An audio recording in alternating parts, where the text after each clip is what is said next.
మరణాత. రెండవ దినవృత్తాంతములు 17వ అధ్యాయము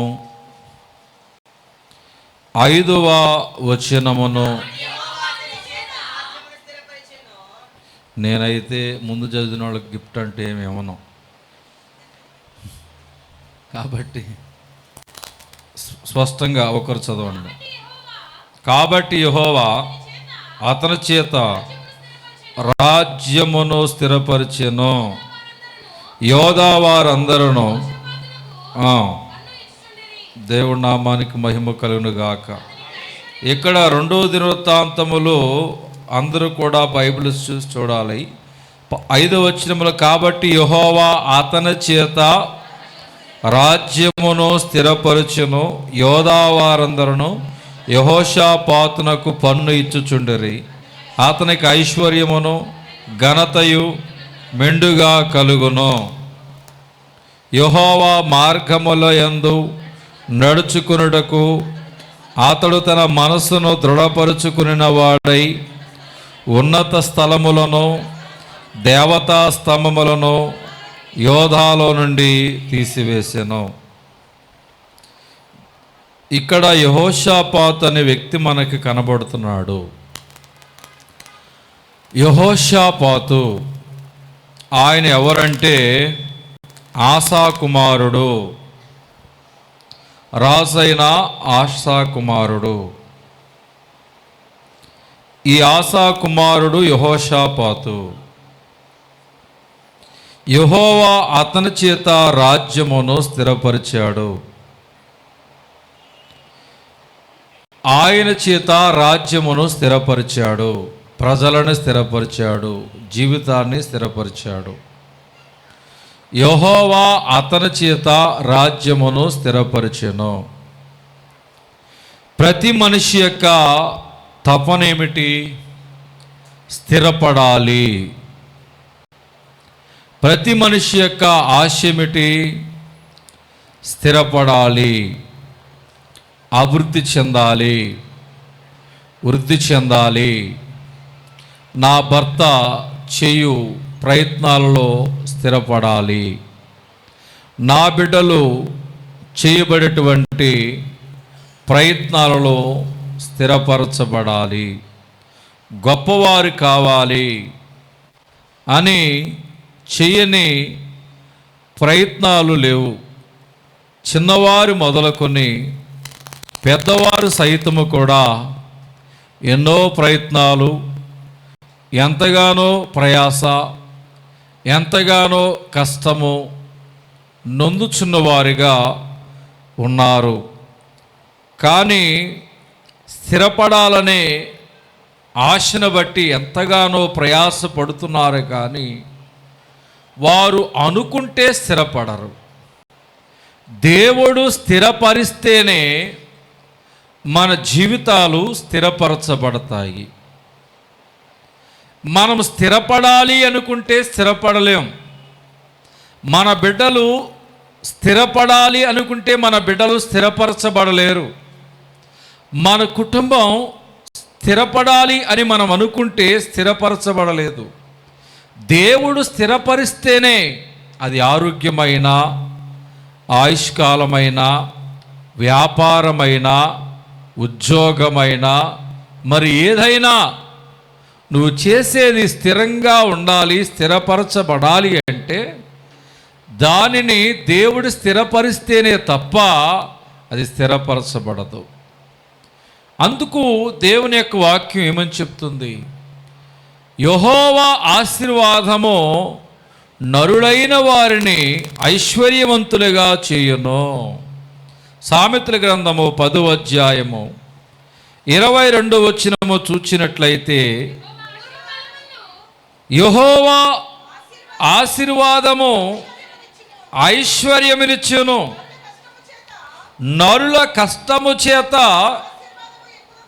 ఆ ఆశీర్వాదము ఎక్కువ కానేరదు. మనం అనుకుంటే స్థిరపడం.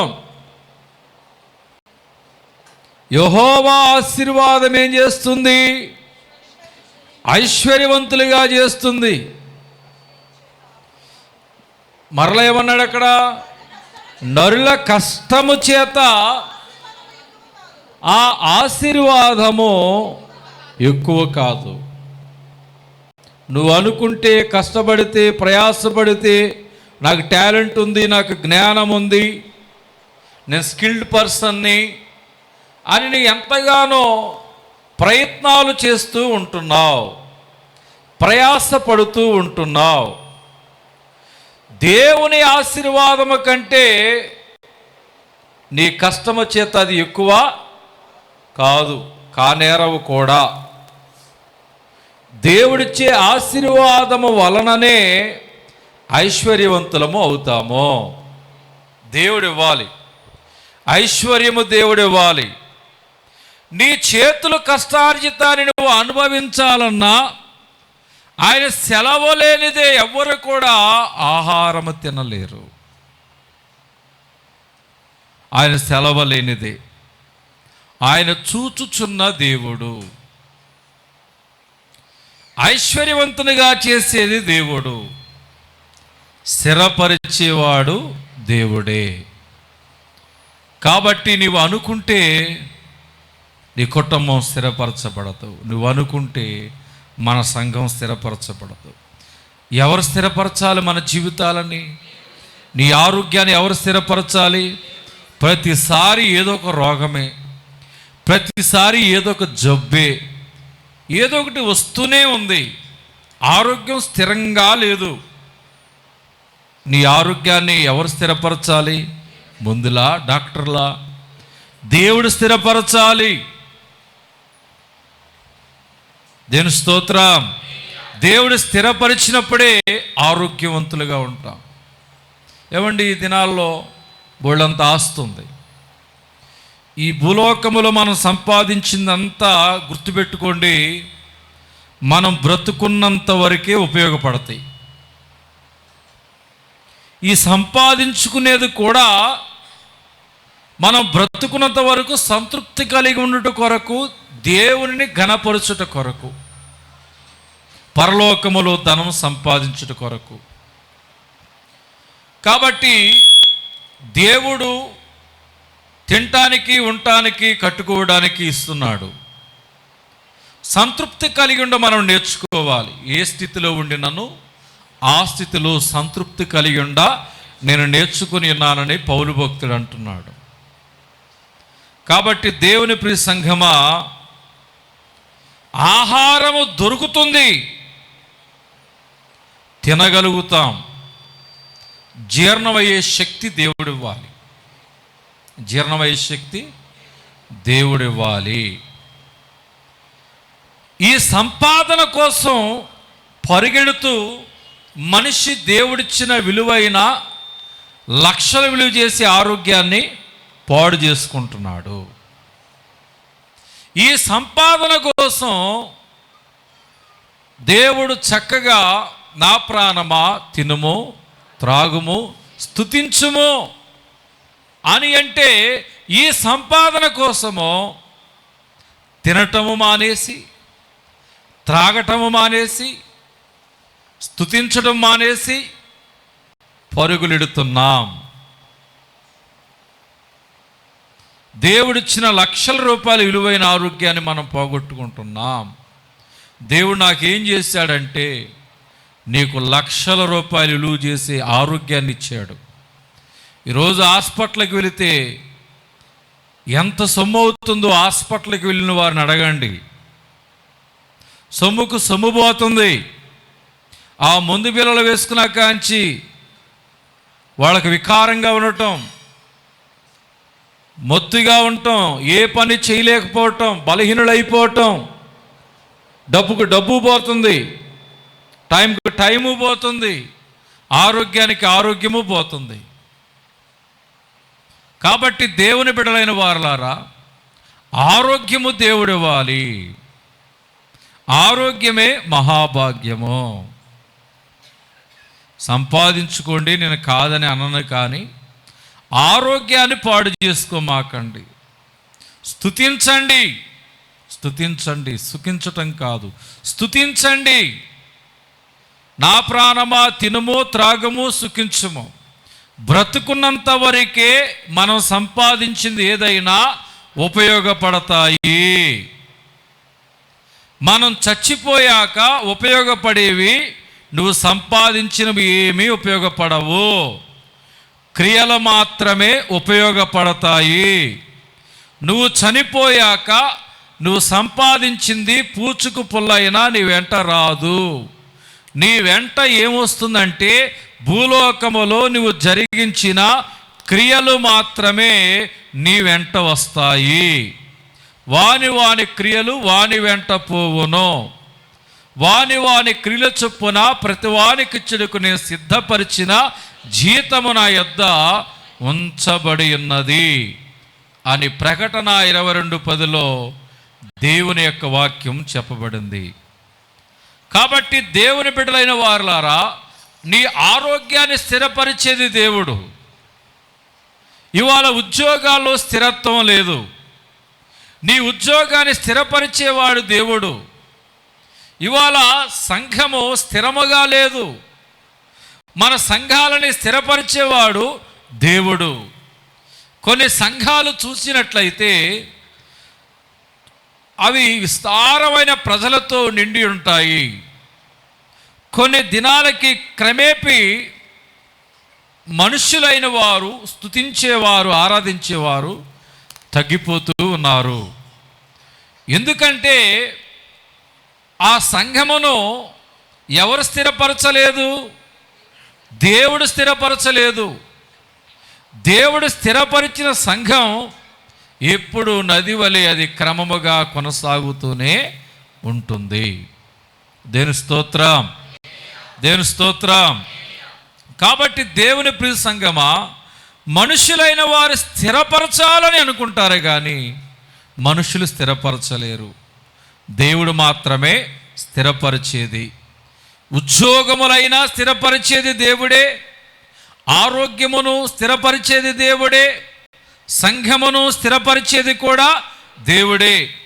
కాబట్టి మనము మానవ మాత్రులమే.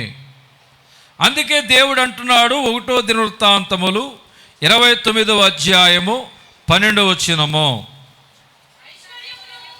దేవుని దగ్గర ఐశ్వర్యం ఉన్నది, దేవుని దగ్గర గొప్పతనం ఉన్నది. ఐశ్వర్యము గొప్పతనము ఎవరి వలన కలుగుతుంది? దేవుని వలన కలుగుతుంది. ఇంకా సమస్తమును ఆయన సమస్తాన్ని ఏలువాడు.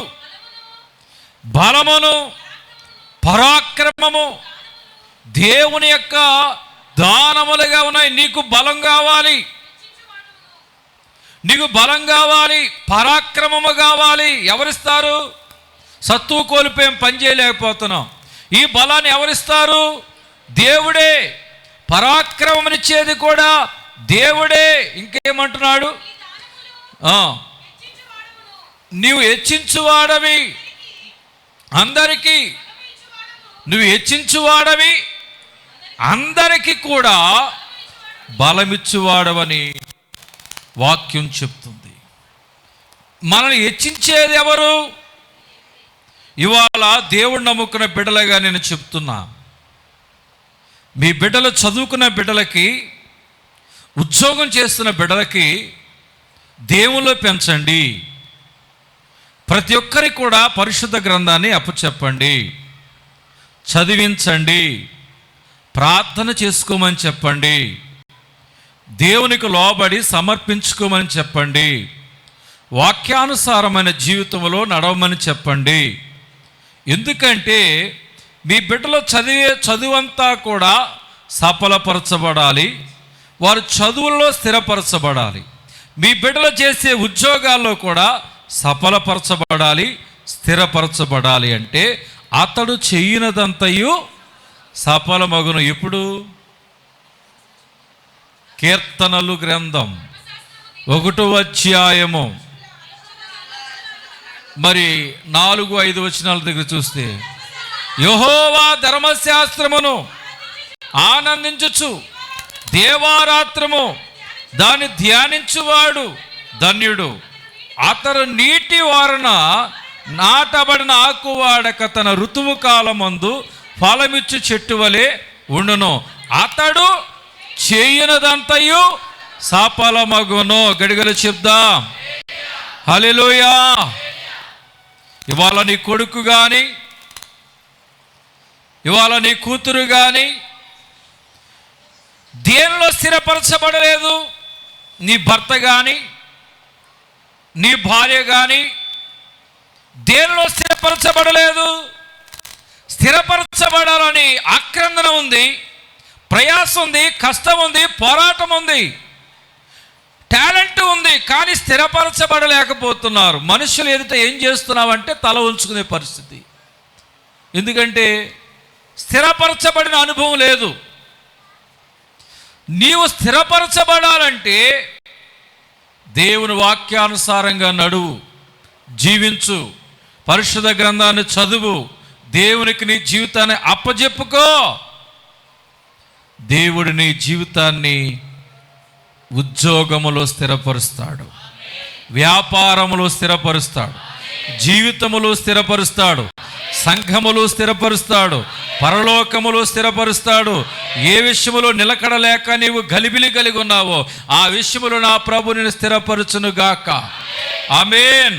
ఇవన్నీ బలము కానీ, ఐశ్వర్యము కానీ, గొప్పతనము కానీ, నిన్ను హెచ్చించడం కానీ అంతా ఎవరి చేతిలో ఉందంటే దేవుని చేతిలో ఉంది. దేవుని చేతిలో ఉంది. యెహోషాపాతుని దేవుడే అతను స్థిరపరిచాడు, అతని రాజ్యాన్ని స్థిరపరిచాడు. ఇవాళ కుటుంబాలు నిలకడలేవు, ఇవాళ జీవితాలు నిలకడలేవు, వ్యాపారాలు నిలకడలేవు, ఉద్యోగాలు నిలకడలేవు, సంఘాలు గలిబిలితో నిలకడగా లేవు, స్థిరముగా లేవు. కానీ యెహోషాపాతు సైన్యాన్ని, ఆయనని దేవుడు స్థిరపరిచిన రీతిగా మనందరిని నా ప్రభు స్థిరపరచునుగాక. ఆమేన్. ఇవాళ ఒక రీతిగా ఉంటుంది, రేపు ఒక రీతిగా ఉంటుంది. కుటుంబంలో అంతా గలిబిలే, జీవితంలో అంతా గలిబిలే. యెహోషాపాతు సైన్యాన్ని దేవుడు స్థిరపరిచాడు. దేవుని స్తోత్రం. చాలామంది రాజులైన వారు స్థిరపడలా, పతనమైపోయారు, భూమి మీద లేకుండా పోయారు. ఎందుకంటే వారి జీవితాలు స్థిరపరచబడలేదు దేవుని చేత. యెహోషాపాతు సైన్యం కానీ, యెహోషాపాతు కానీ దేవుని చేత వారు ఏమయ్యారంటే స్థిరపరచబడ్డారు. యెహోషాపాతు మీద దేవుని దయ కలిగింది. యెహోషాపాతు స్థిరపరచబడ్డాడు. యెహోషాపాతు గొప్పవాడయ్యాడు. యెహోషాపాతు జీవితాన్ని దేవుడు స్థిరపరచడానికి, యెహోషాపాతు జీవితాన్ని గొప్పవానిగా దేవుడు చేయటానికి మొదటి కారణము చూచినట్లయితే అతడు బాధ్యత కలిగి తన రాజ్యాన్ని బలపరుచుకున్నాడు. బాధ్యత కలిగి తన రాజ్యాన్ని బలపరుచుకున్నాడు. దేవుని స్తోత్రం. 2వ దినవృత్తాంతములు 17వ అధ్యాయము 1వ వచనం దగ్గర నుంచి.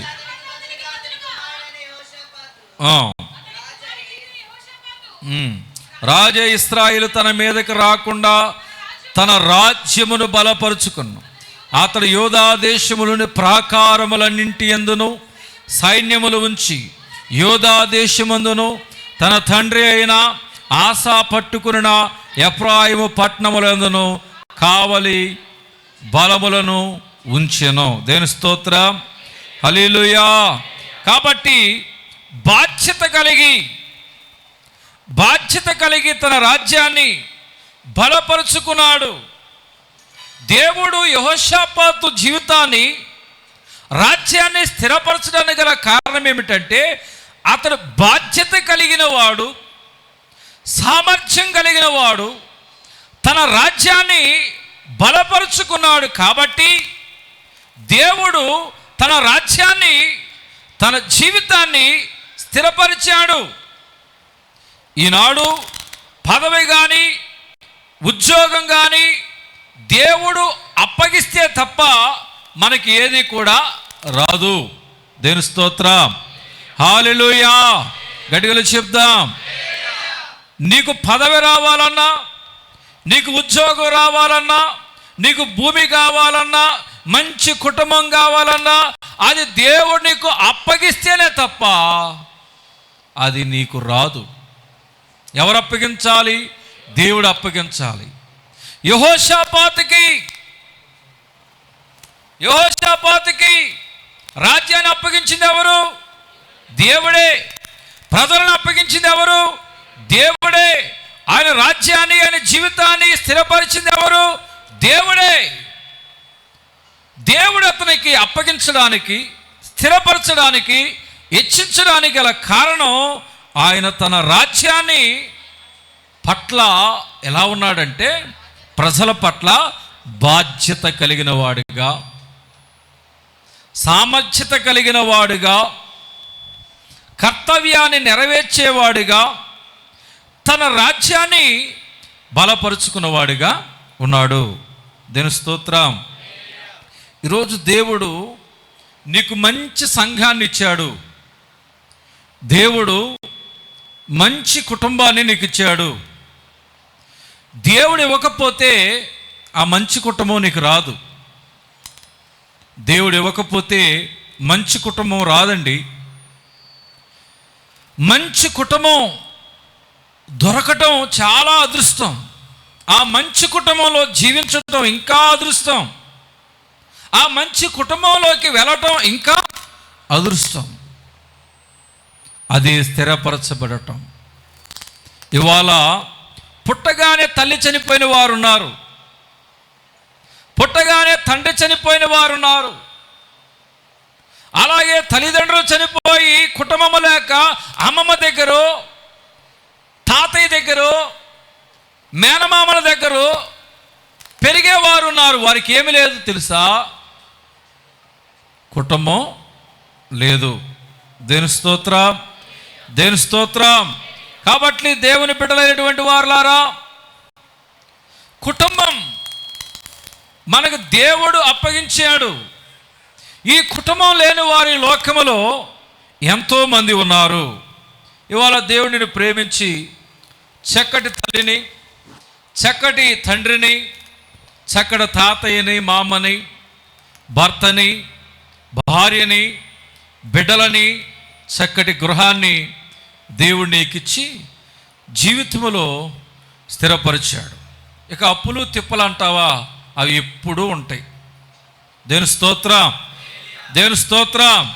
మనిషి బ్రతుకున్నంత కాలము కష్టాలు తప్పవు, అప్పులు కూడా తప్పవు. వస్తూ ఉంటాయి, పోతూ ఉంటాయి. దేవుని స్తోత్రం. కాబట్టి ఇచ్చిపుచ్చుకుంటమే, అవి వస్తూ ఉంటాయి, పోతూ ఉంటాయి. అది అసలు సమస్యే కాదు. దాన్ని భూతత్వంలో పెట్టి చూడొద్దు అప్పులని. నువ్వు పని చేస్తున్నావుగా, దేవుని మీద ఆధారపడ్డావుగా, దేవుడు నమ్ముకున్నావు కదా. ఒక దినమున నీ రుణములన్నిటినీ నా ప్రభు రద్దుపరచునుగాక. ఆమేన్. కాబట్టి దేవుని ప్రియ సంఘమా, ప్రతి ఒక్కరు కూడా మీకు అప్పగించిన కుటుంబాన్ని బలపరుచుకోవాలి. నీకు అప్పగించిన కుటుంబం పట్ల బాధ్యత కలిగి ఉండాలి. నీకు అప్పగించిన సంఘం పట్ల బాధ్యత కలిగి ఉండాలి. ప్రజల పట్ల బాధ్యత కలిగిన వారిగా ఉండాలి. మన కుటుంబాన్ని బలపరుచుకునే వాడిగా ఉండాలి. దేవుని స్తోత్రం, దేవుని స్తోత్రం. కాబట్టి దేవుని బిడ్డలైనటువంటి వారులారా, మన కుటుంబం బాగుంటే అన్నీ బాగుంటాయి. మన కుటుంబాన్ని బలపరుచుకుంటే అన్నీ బాగుంటాయి.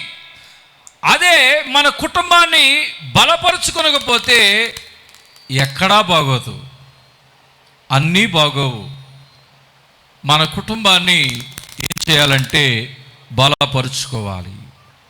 కుటుంబం, నీ కుటుంబం పట్ల నువ్వేం కలిగి ఉండాలంటే బాధ్యత కలిగి ఉండాలి. కుటుంబం బాగుంటే చెప్పాలి, కుటుంబం బాగుంటే అన్నీ బాగుంటాయి.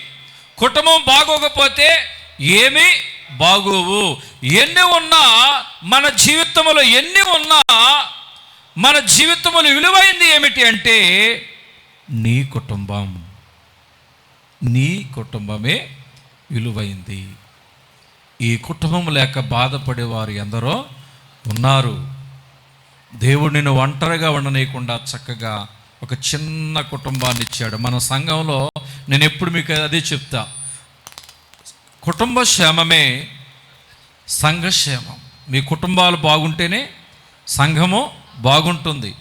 మీ ఇంట్లో భార్యాభర్తలు బాగోలేదు అనుకోండి, మీ ఇంట్లో పిల్లల జీవితం బాగోలేదనుకోండి, సంఘం కూడా బాగోదు. మీ కుటుంబాలు బాగుంటే అన్నీ బాగుంటాయి.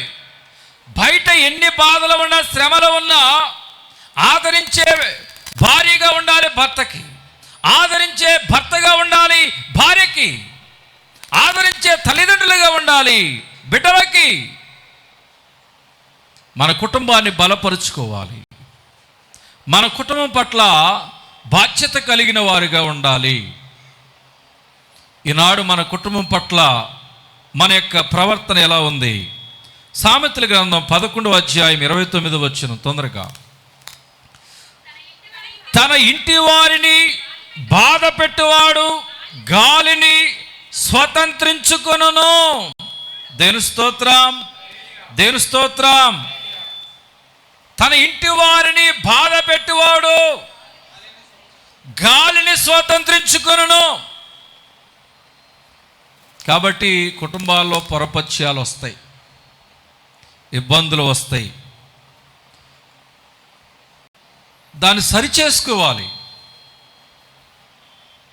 తన ఇంటి వారిని బాధ పెట్టువాడు గాలిని స్వతంత్రించుకుంటాడు. ఏమి సంపాదించుకోడు. ఒక గాలి తప్ప ఏముండదు. తన ఇంటి వారిని బాధ పెట్టేవాడు గాలిని స్వతంత్రించుకుంటాడు. ఇవాళ కట్నం కొరకు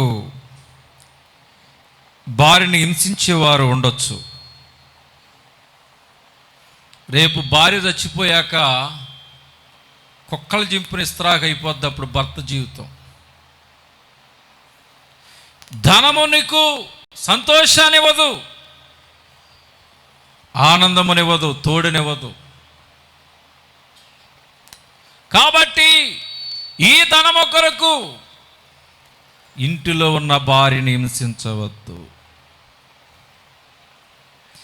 అనుమానము చేత భర్తని హింసించవద్దు.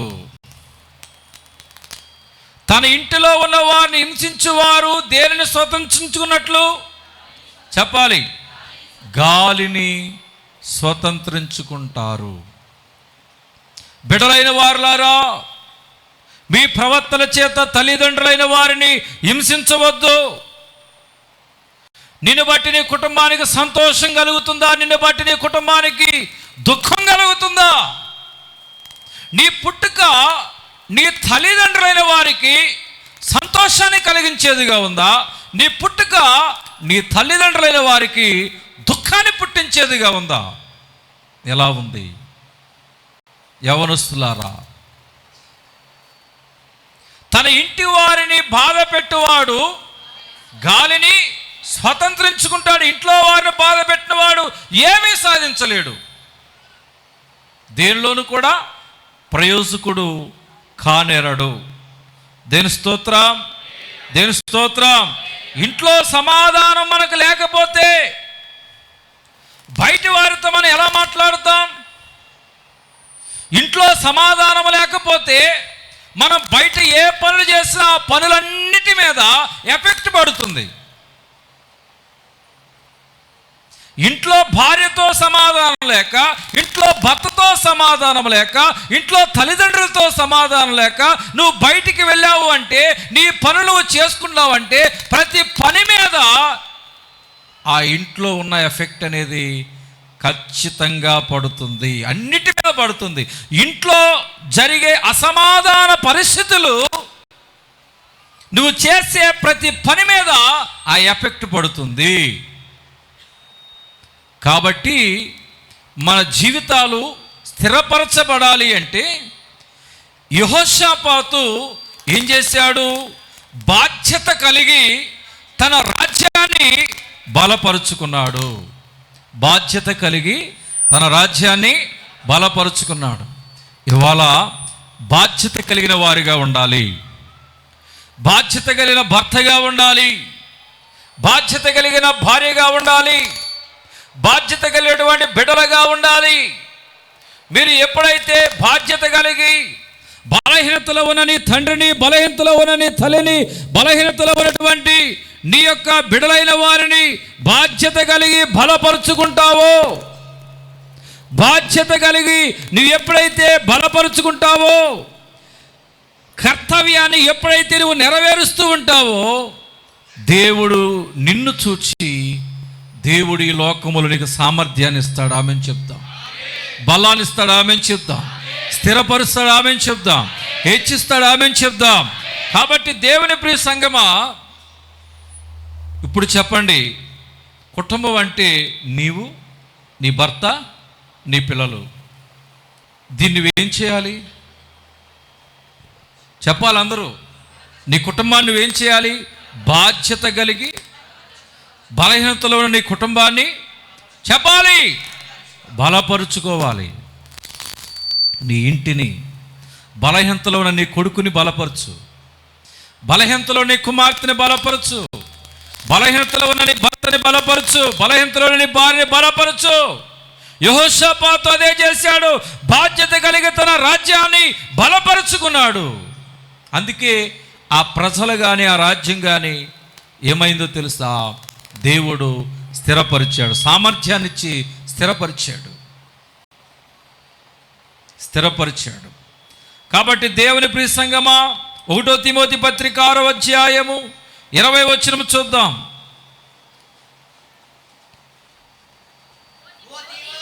ఓ తిమోతి, నీకు అప్పగించబడిన దానిని కాపాడి అపవిత్రమైన వట్టి మాటలకును, దేవుని స్తోత్రం, నీకు అప్పగించబడిన దాన్ని కాపాడుకోవాలి అన్నాడు. దేవునికి అప్పగించిన కుటుంబాన్ని, నీకు అప్పగించిన సంఘాన్ని, కుటుంబాన్ని నువ్వు కాపాడుకోవాలి. ఒకరిని ఒకరి ఇంట్లో బలహీనపరచబడక మనము మన కుటుంబంలో ఒకరిని ఒకరిని ఏం చేయాలి? బలపరుచుకోవాలి. ఏం చేయాలి? బలపరుచుకోవాలి. దేవుడు నీతోనే మాట్లాడుతున్నాడు. నీ కుటుంబంలో ఎవరు బలహీనతలో ఉన్న వారిని బలపరచు. రేపు చనిపోయాక ఏది మన వెంట రాదు. మన భూలోకంలో జరిగించిన మంచి చెడుల క్రియలే తీర్పులోనికి వస్తాయని ప్రసంగి గ్రంథం 12వ అధ్యాయం ఆఖరి వచనంలో కనబడుతుంది. చూడండి, ఘోరమైన ప్రతి అంశమును గూర్చి దేవుడు విమర్శ చేయును. ఆయన ప్రతి క్రియను, అది మంచిదే గాని చెడుదే గాని తీర్పులోనికి తెచ్చును. నువ్వు ఎంత డబ్బు తెచ్చావని చూడటం, ఎంత భూలోకంలో సంపాదించావని చూడటం, భూలోకములో నువ్వు జరిగించిన మంచి చెడులు క్రియలు అనేవే రేపు వస్తే నీ వెంట.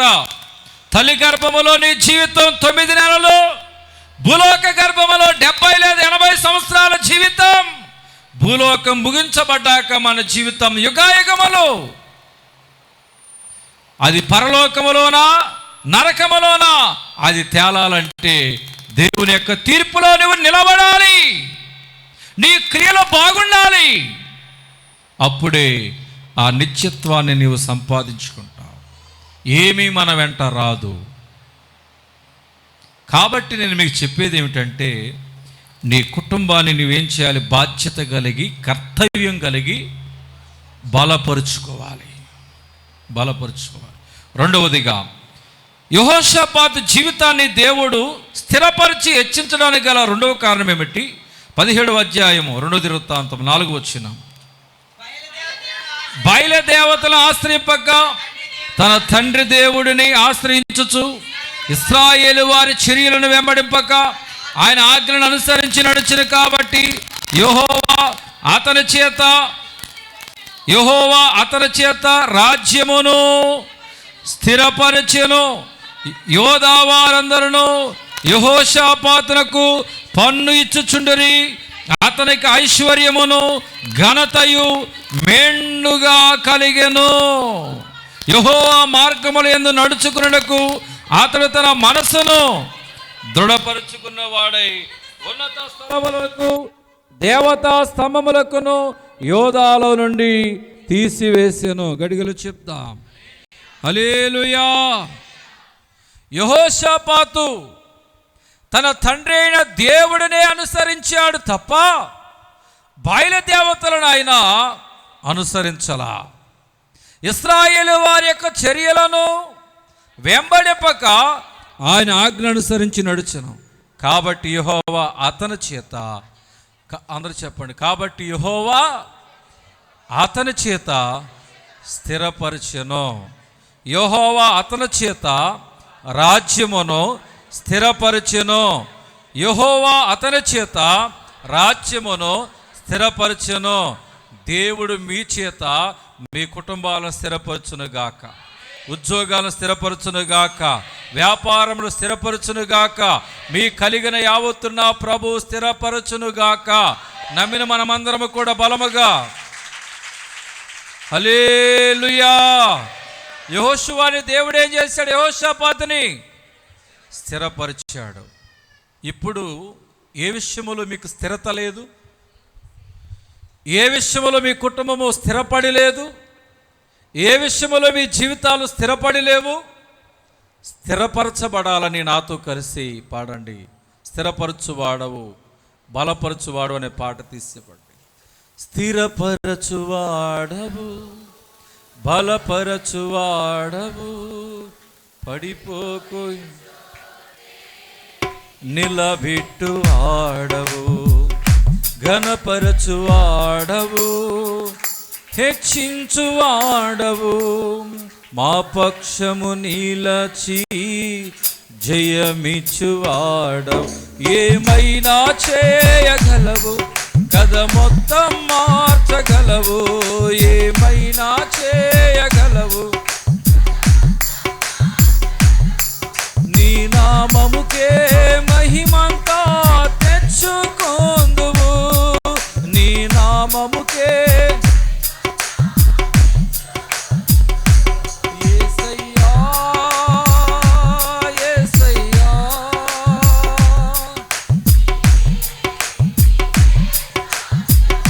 పాడాలందరూ.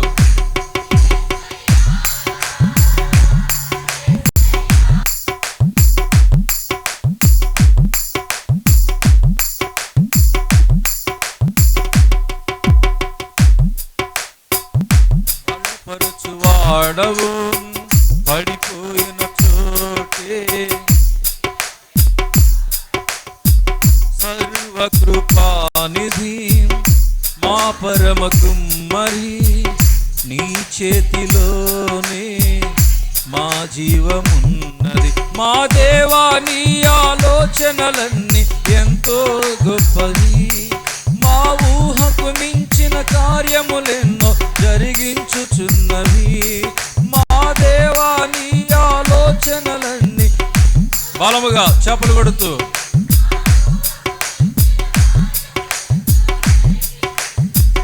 గొంతెత్తి పాడాలి విశ్వాసముతో.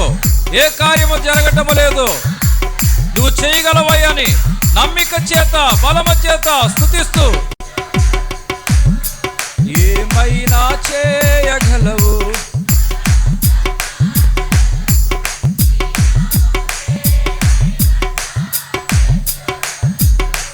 యేసయ్యా యేసయ్యా, నీకే. బలముగా పాడాలి.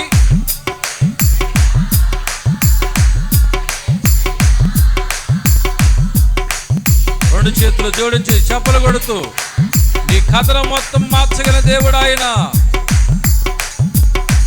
యేసయ్యా నీకే, యేసయ్యా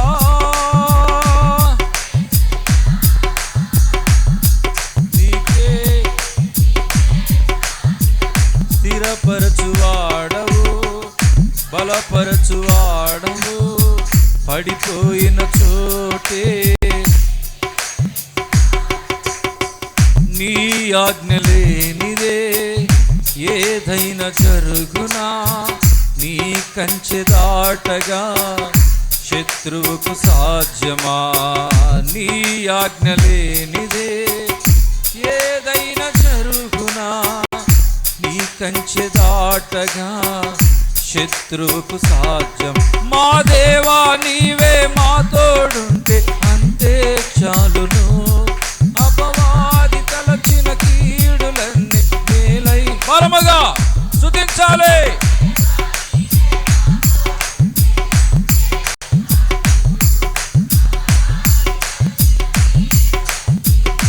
విశ్వాసముతో ఏమైనా చేయగలవు. అవునయ్యా, మా కుటుంబ పరిస్థితులు, సంఘ పరిస్థితులు నువ్వు మార్చివేయి యేసయ్యా. నమ్మిన వారందరూ పాడండి విశ్వాసంతో.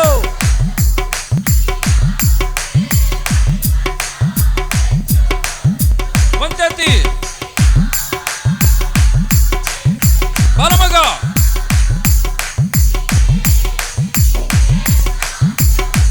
యేసయ్యా యేసయ్యా.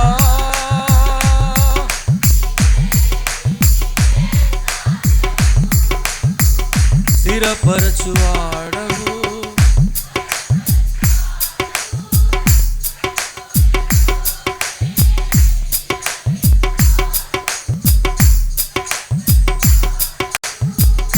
హెచ్చించువాడవు నా పక్షము నిలచి జయమిచ్చువాడు. నమ్మిన మనమందరము కూడా రెండు చేతులు చెప్పులు కొడుచు బలముగా స్తుతించండి. 3 సార్లు ఆమేన్ చెప్పండి బలముగా.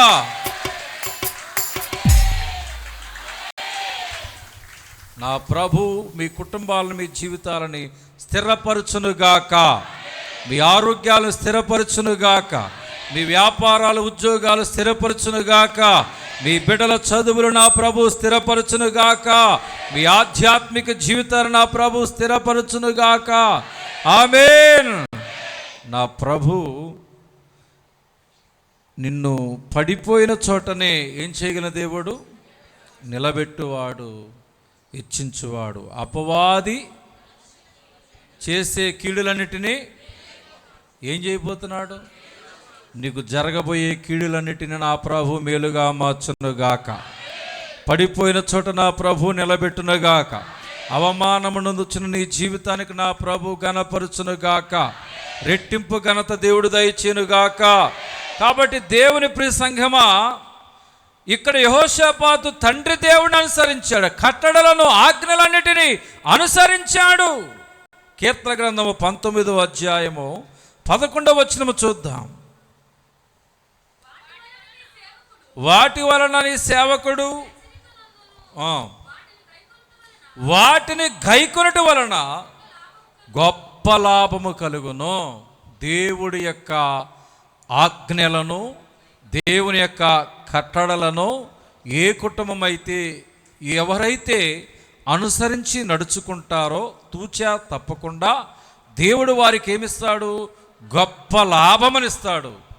2 తలంపుల మధ్య లేడు. 2 పడవల మీద కాలు వేయలేదు. ఒకటే గురి, ఒకటే మాట, ఒకటే నడక.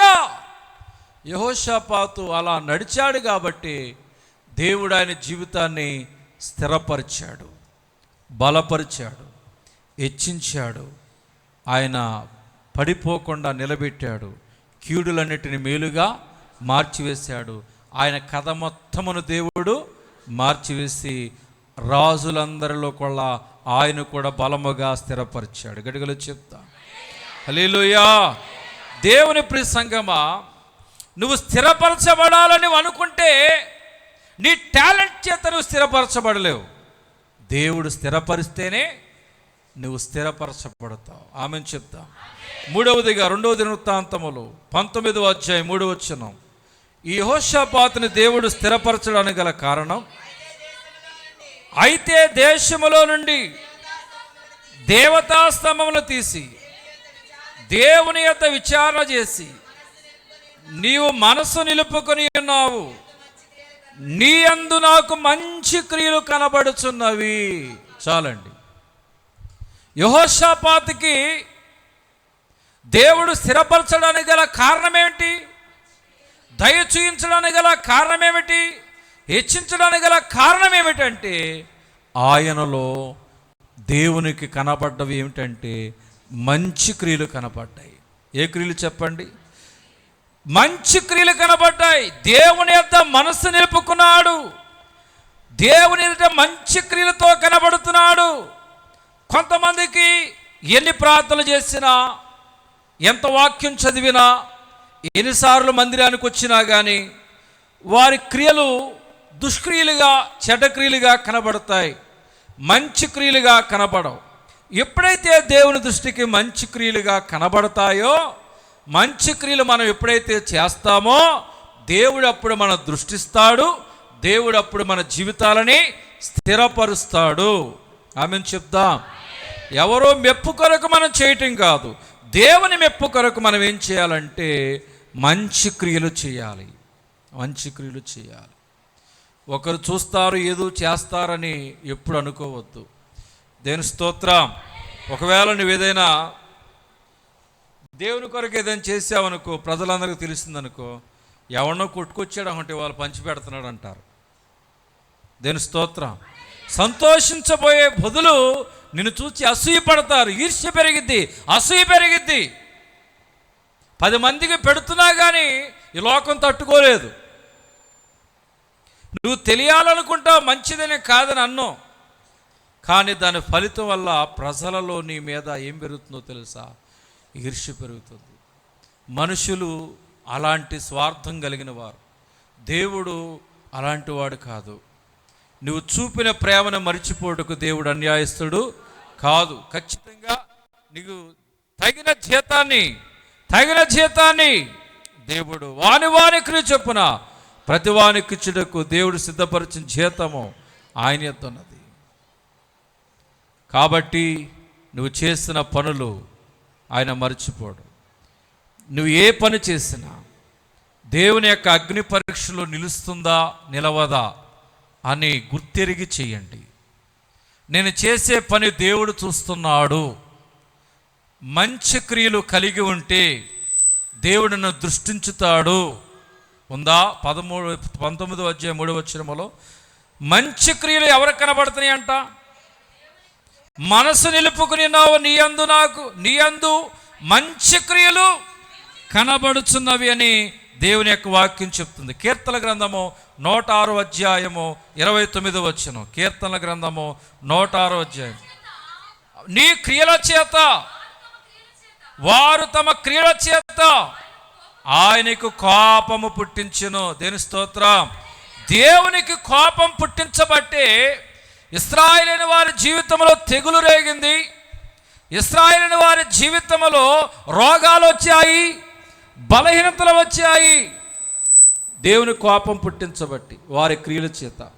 ఇవాళ నీ ఇంట్లో రోగానికి కారణం నీ క్రియలే, నీ నష్టానికి కారణం నీ క్రియలే, నీ అపజయానికి కారణం నీ జీవితంలో ఉన్న చెడ్డ క్రియలే.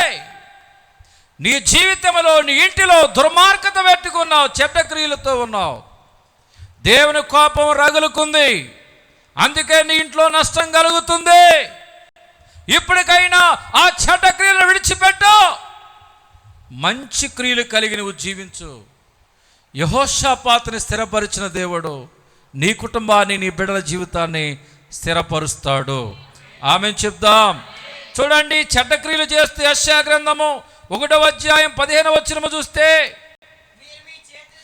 మీరు చెడ్డ క్రియలు చేసి దేవుని యొక్క మందిరంలోకి వచ్చారు, మీరు మీ చేతులు చాపి దేవుడు అంట మిమ్మల్ని చూడక దేవుడు కన్నులు కప్పుకుంటున్నాడు. మీరు బహుగా ప్రార్థన చేసిన దేవుడు మీ ప్రార్థనని వినడు. నీ చేతులు రక్తముతో నిండి ఉన్నవి, మిమ్మును కడుక్కోండి, శుద్ధి చేసుకోండి అని వాక్యం చెప్తుంది. కీర్తన గ్రంథము 37వ అధ్యాయం 23వ వచనం చూస్తే, 37వ అధ్యాయము 23వ వచనం, ఒకని నడత యెహోవా చేతనే స్థిరపరచబడును, వాని ప్రవర్తన చూచి ఆయన ఆనందించును. ప్రవర్తన బాగుండాలి, క్రియలు బాగుండాలి. 3 విషయాలు ఈరోజు తెలుసుకున్నాం. యెహోషాపాతు జీవితం స్థిరపరచబడడానికి కారణం, మొదటి కారణం యెహోషువ బాధ్యత కలిగి తన రాజ్యాన్ని బలపరుచుకున్నాడు. మనం బాధ్యత కలిగి, కర్తవ్యం కలిగి మన కుటుంబాన్ని, మన సంఘాన్ని బలపరుచుకోవాలి. రెండవది, తన తండ్రి దేవుణ్ణి అనుసరించాడు తప్ప 2 తలంపుల మధ్య ప్రయాణం చేయాల, 2 పడవల మీద కాలు వేసి ప్రయాణం చేయాల. తన తండ్రి దేవుడినే అనుసరించాడు. మూడవదిగా ఆయనలో ఉన్న మంచి క్రియ ఏంటి?